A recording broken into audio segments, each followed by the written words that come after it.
Nós vamos abrir a Escritura no Antigo Testamento, no capítulo 28 de 1 Crônicas. 1 Crônicas, capítulo 28.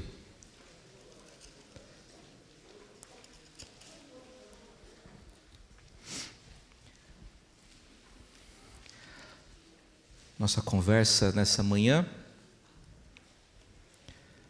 vai se ocupar com esse trecho da Escritura.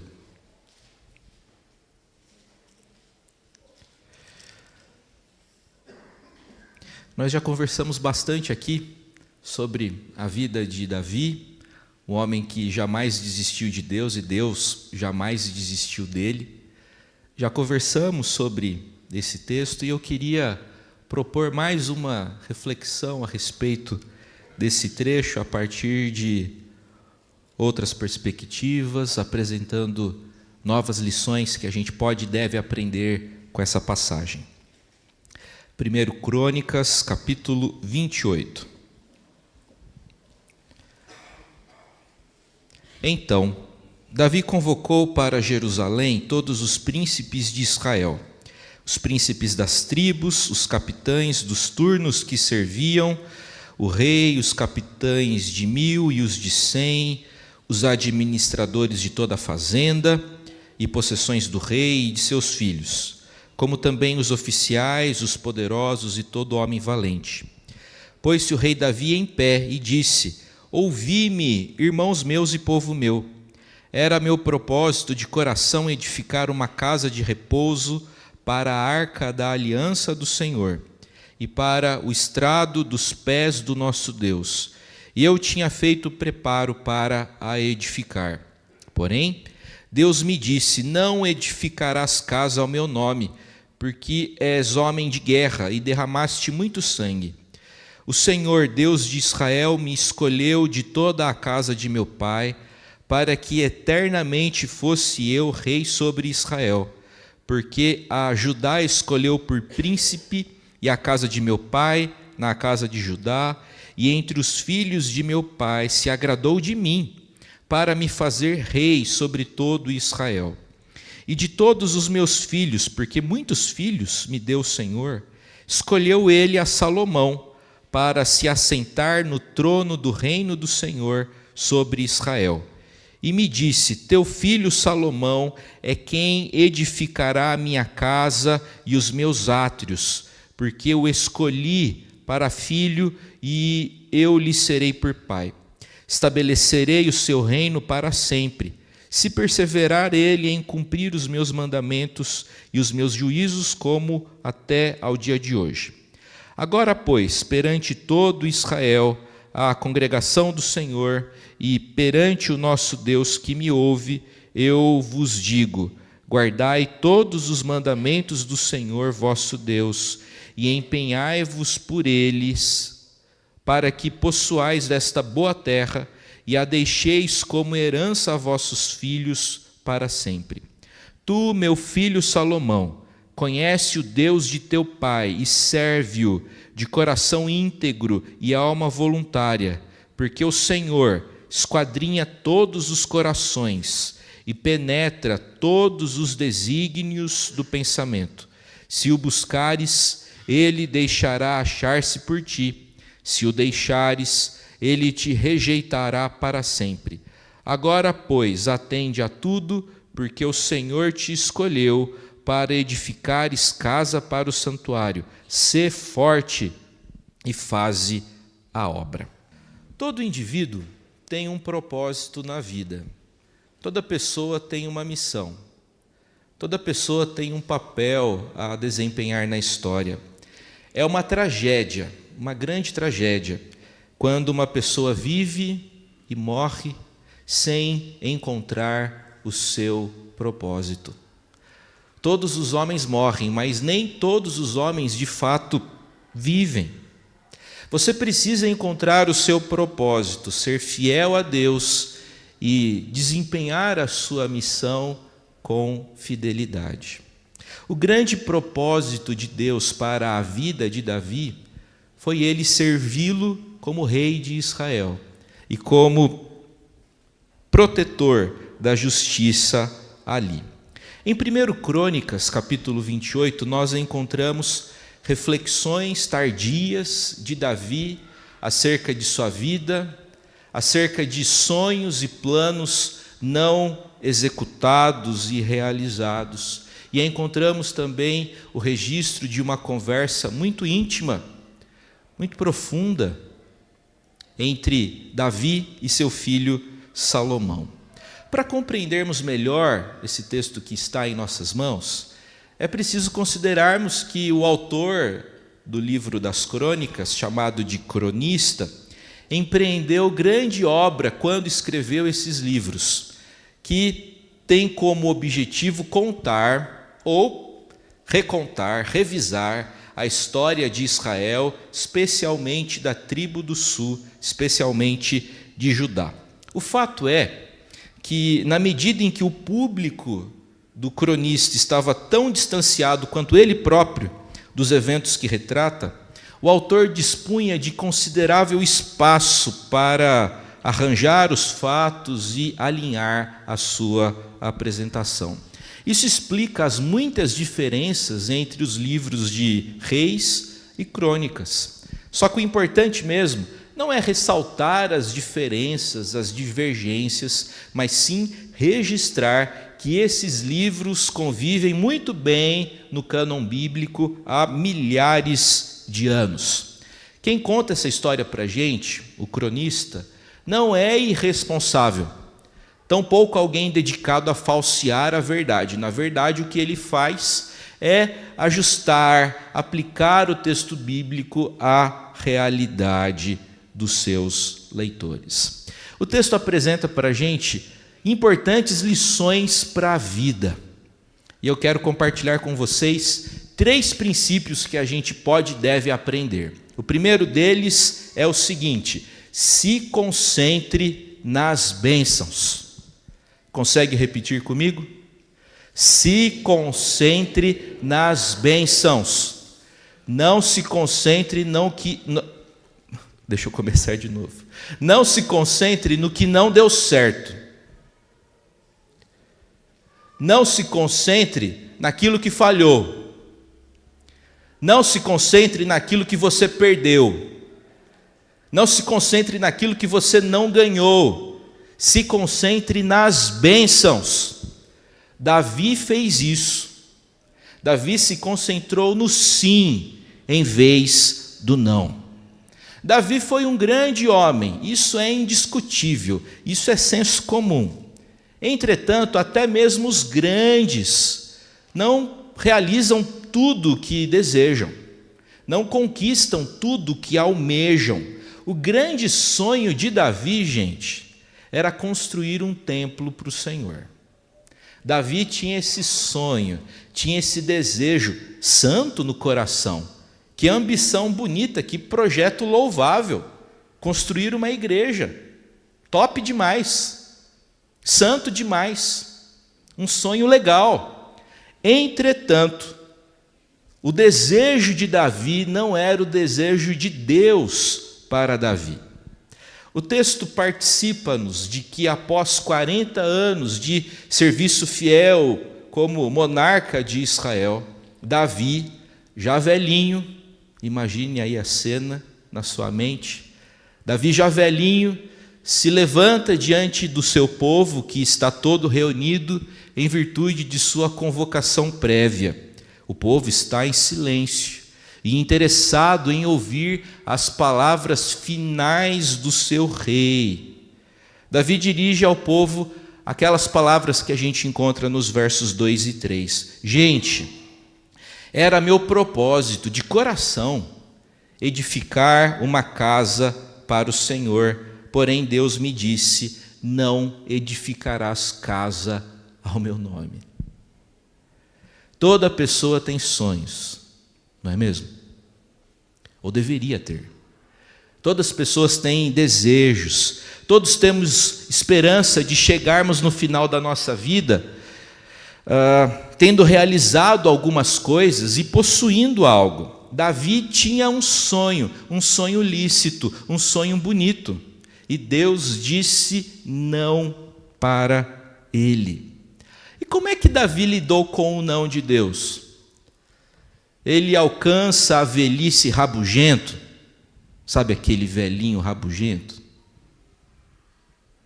Davi é um velhinho chato?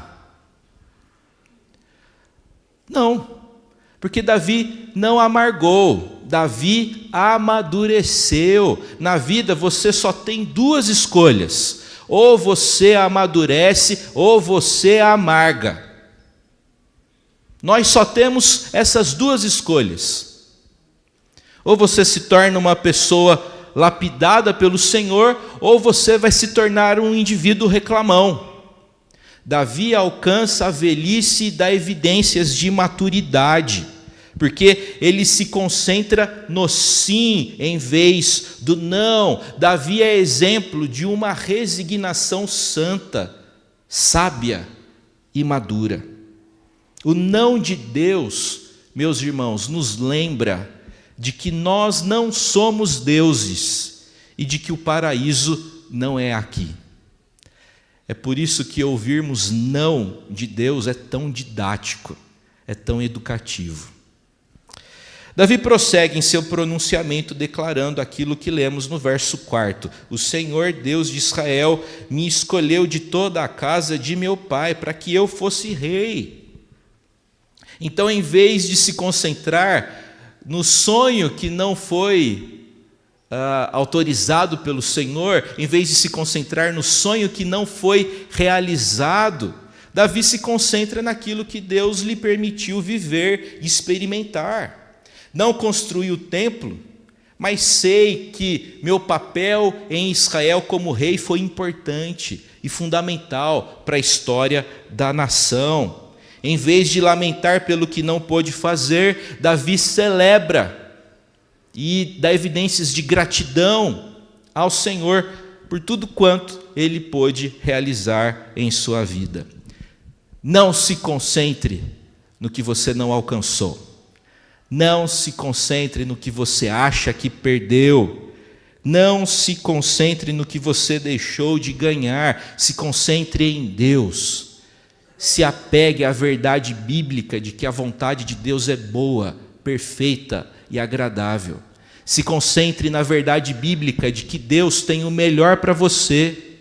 E de acordo com Romanos capítulo 8, o melhor de Deus para você não vai vir, já veio, porque é Jesus. E o melhor de Deus para nós é o Senhor nos ajustar à perfeita imagem de seu Filho Jesus Cristo.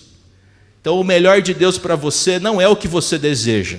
A vontade de Deus não é uma extensão ou um aprimoramento do seu desejo para você mesmo. A vontade de Deus é completamente outra, completamente diferente, completamente distinta. E nós devemos nos apegar à declaração bíblica de que a vontade de Deus é boa para nós. A primeira lição, quem se lembra? Se concentre nas bênçãos. Segunda lição que a gente aprende: escute bons conselhos. O texto revela para a gente que naquele dia Salomão escutou seu pai Davi. Na verdade, todo o povo de Israel ouviu o rei. Davi dirigiu-se a todo Israel, seu passamento já se aproximava, Davi sabia disso, e ele queria compartilhar com o seu povo e com o seu filho, que iria substituí-lo no trono. Davi queria compartilhar com eles palavras de sabedoria, instrução e ânimo. Davi faz uma retrospectiva do seu reinado longo e muito próspero.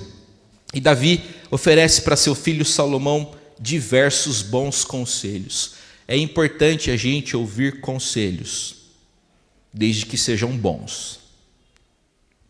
Escute bons conselhos. Tenho visto, infelizmente, muitas pessoas escutando conselhos, mas maus conselhos.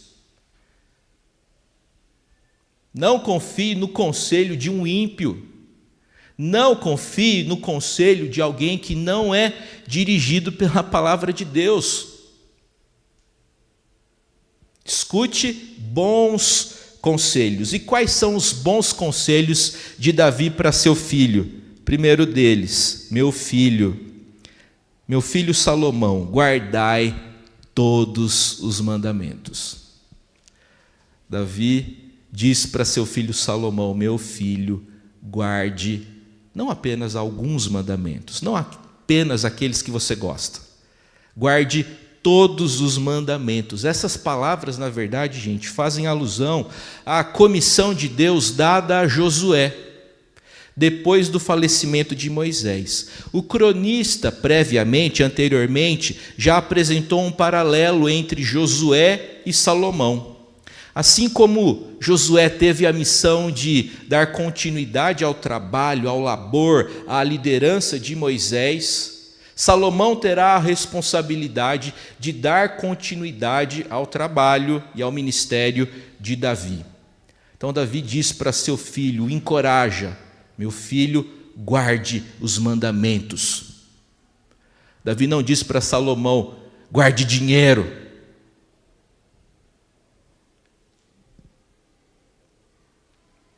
Davi diz para seu filho, guarde todos os mandamentos do Senhor.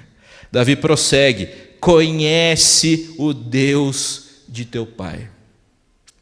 Essa é uma das expressões mais lindas, mais belas, mais encantadoras da Escritura, na minha opinião. Todo pai crente, toda mãe crente, uma vez na vida, deve dizer isso para seu filho e para sua filha. Meu filho, minha filha, conheça o Deus de seu pai. Meu filho, tenha a experiência que eu tive. Conhece o Deus de teu pai. Eu pertenço ao Senhor. Eu tenho um Deus que guia e dirige a minha vida. E é meu desejo intenso que você o conheça e que você se relacione com Ele. Como eu, ou mais do que eu fiz. Davi tinha esse desejo santo de que seu filho conhecesse o Senhor. Assim como Davi foi íntimo de Deus, ele deseja que Salomão também o seja. Assim como Davi orou enquanto estava feliz, cansado, triste, abatido, enfim, em todo o tempo, ele deseja que Salomão também tenha essa mesma experiência de intimidade, de conexão com o Senhor. Meu filho, conhece o Deus de teu pai. E do conhecimento vem o serviço. Depois de dizer, conhece o Deus de teu pai, Davi diz para Salomão, serve-o. Gente, o verdadeiro conhecimento de Deus conduz ao serviço. Os servos de Deus são aqueles que o conhecem, são aqueles a quem o Senhor se revelou. O indivíduo que conhece a Deus não pode senão o servir, senão servi-lo. Papai e mamãe, qual é o legado espiritual de vocês para seus filhos? O que seus filhos têm aprendido a respeito do Senhor com vocês? Prosseguindo, Davi diz para Salomão, atende, meu filho, dê a devida atenção para o trabalho especial que você deve realizar. Repare que Davi preparou o seu filho para a tarefa que ele teria. E Salomão aprendeu essa lição. Talvez ele não reproduziu isso enquanto pai, mas ele instruiu outros nessa matéria, porque Salomão é o autor do Salmo 127.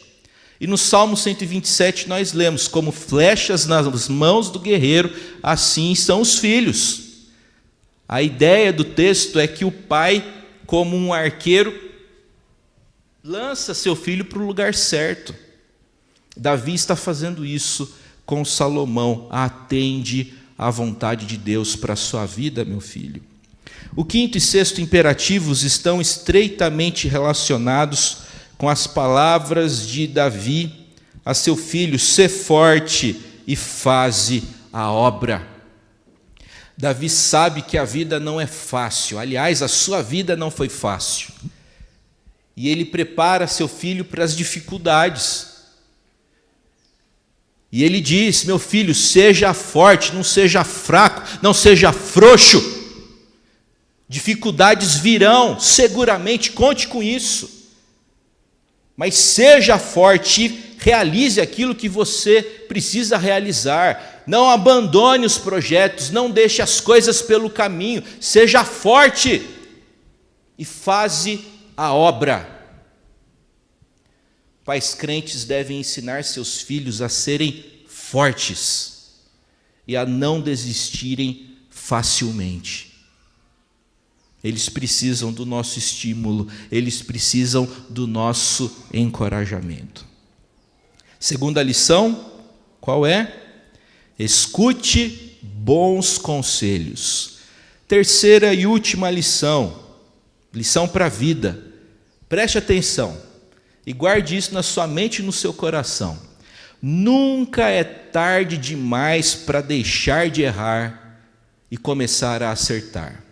Nunca é tarde demais para deixar de errar e começar a acertar. Consegue repetir comigo? Nunca é tarde demais para deixar de errar e começar a acertar. Eu exigi de vocês o que eu não consegui, eu não decorei. Precisei olhar aqui para o meu esboço. Nunca é tarde demais para deixar de errar e para começar a acertar. Davi conversa com seu filho Salomão. Lindo isso daqui, não é? É muito lindo a gente ver um pai conversando com o filho. Porém, o detalhe é que Davi fez pouco durante a vida aquilo que faz no final dela. Davi conversa com Salomão no final da sua vida. Nós não encontramos muitos registros bíblicos de Davi conversando com seus filhos. Parece que Davi não era íntimo deles. Parece que Davi não tinha papo, não tinha assunto com seus filhos. Só que nunca é tarde demais para deixar de errar e para começar a acertar. Se Davi errou anteriormente, ele não erra no final. Ele quer fazer ajustes. Ele não quer falecer e deixar essa ausência no coração de seu filho. Ele o procura para conversar com ele, para dialogar com ele, para abrir o seu coração. O que Davi não fez antes, ele faz agora. Não é porque ele errou antes que ele precisa errar até o fim. Não é porque você errou durante muito tempo que você vai precisar morrer fazendo o que é errado. Dá tempo de mudar, dá tempo de reparar, dá tempo de reescrever essa história, dá tempo de abraçar de novo, dá tempo de beijar, dá tempo de pedir perdão. Dá tempo de começar a almoçar junto no domingo. Ainda dá tempo. Nunca é tarde demais para deixar de errar e para começar a acertar. Davi não foi um pai presente. Não conversou com os seus filhos, mas agora deseja fazer isso. Davi, gente, foi um pai muito bem intencionado. Evidência disso são os nomes que ele deu para alguns de seus filhos. Davi batizou um dos filhos por Adonias, que significa aquele que pertence a Adonai. Adonai é um título hebraico para Deus. Davi batizou um de seus filhos de Absalão, pai da paz. Há uma ironia aqui, porque Absalão não foi pacífico, muito pelo contrário. Só que apesar de ser um homem cheio de boas intenções, um homem de oração, Davi era muito fraco na condução da sua casa. Enquanto criatura doméstica, Davi foi um fracasso. Davi caracterizou-se por ser um pai omisso, e foi a omissão a porta de entrada da tragédia que abalou a sua família. Pai, converse com seu filho. Converse com a sua filha. Pai, se envolva na educação dos seus filhos. Sua responsabilidade enquanto pai crente não é apenas trazer dinheiro para dentro da casa, porque além de provedor da sua família, você deve ser o pastor da sua família. Pais devem pastorear o coração de seus filhos.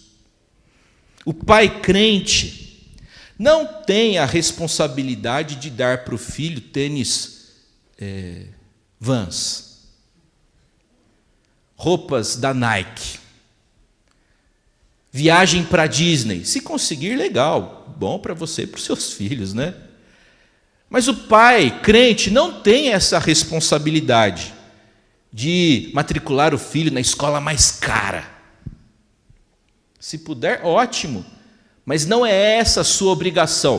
Porém, educar seus filhos na disciplina e do zelo do Senhor, essa é a sua responsabilidade, sim, e disso você vai ser cobrado no dia do juízo. Você e eu, que sou pai como você. Meus irmãos, não devemos transferir a responsabilidade de educar os filhos para a escola, para a TV, para os youtubers. A responsabilidade é nossa, e se nós não nos envolvermos com a educação dos nossos filhos, o mundo que jaz no maligno se envolve. Porque a cultura contemporânea quer a alma de nossos filhos. A cultura contemporânea quer transformar nossos meninos em meninas. A cultura contemporânea quer enfraquecer os nossos meninos e quer tornar arrogantes as nossas meninas. E, gente, isso daqui é muito mais do que direita versus esquerda, progressismo versus conservadorismo. Não é esse o meu ponto. O meu ponto é a educação na justiça. São princípios bíblicos. Se a gente não educar nossos filhos, se a gente não tem interesse na alma deles, o mundo tem. Se a gente não tem interesse na alma dos nossos filhos, Satanás tem todo.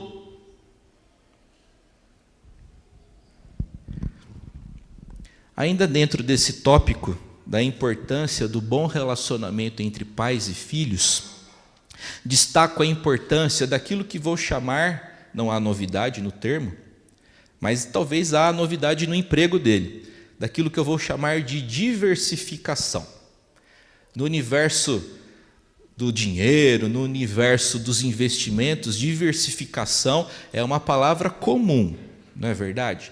Então, de acordo com os especialistas, uma boa carteira de investimentos é caracterizada pela diversidade. É renda fixa, é renda variável, é LCA, é LCI, é multimercados, é tesouro direto, é CDB. Uma boa carteira de investimentos é diversa. Assim como no universo dos investimentos a diversificação é importante, no relacionamento entre um pai e um filho, a diversificação também é importante. Por que eu falo isso? Além de conversar pouco com seu filho Salomão, Davi conversou com ele sobre o mesmo assunto. Nós encontramos uma conversa / discurso de Davi, porque não há a devolutiva de Salomão, encontramos em 1 Crônicas 22 e 1 Crônicas 28. Davi não conversou muito com Salomão, errou. E para piorar, quando conversa, fala sobre a mesma coisa. É só sobre trabalho. Tanto em 1 Crônicas 22 como em 1 Crônicas 28, o papo é trabalho. É a construção do futuro templo em Jerusalém. Diversifique, poxa. Não fale só sobre trabalho, não pergunte só como foi a escola. Converse, se relacione, fale sobre outras coisas, seja amigo, seja próximo. Joga um FIFA junto lá no Xbox, no PlayStation. Para pais de meninas, assiste lá um episódio de um dorama. Vocês viram que eu estou antenado, né? O que é um dorama? Dorama é um drama coreano. Gente, é uma coisa assim, me desculpem a franqueza, é muito bobo. Mas meninas gostam, algumas delas, não é? Então, se a sua menina gosta, assiste junto. Faça alguma coisa junto. O importante é você guardar no seu coração a verdade de que nunca é tarde demais. Meu casamento foi sempre assim. Nunca é tarde demais para deixar de errar e começar a acertar. Eu nunca fiz isso com meu filho. Nunca é tarde demais para deixar de errar e começar a acertar. Nunca é tarde demais. Não foi tarde para Davi. Não vai ser tarde para você. Procure. Abrace. Beije. Sorria. Se envolva. Meus irmãos, nunca é tarde demais, porque há esperança para a gente. A esperança é Jesus, que garante para a gente vida plena, aqui e no porvir. Então, com o auxílio do Senhor Jesus, nunca é tarde demais, sempre é hora de recomeçar. E o Senhor é especialista em recomeçar, em resetar histórias. Nunca é tarde demais. Que hoje seja o primeiro dia de um resto de história alterado, afetado e aperfeiçoado pelo Senhor. Que o Senhor, o bom Deus, o Deus dos recomeços, abençoe a minha vida, a sua vida, em nome de Jesus. Amém.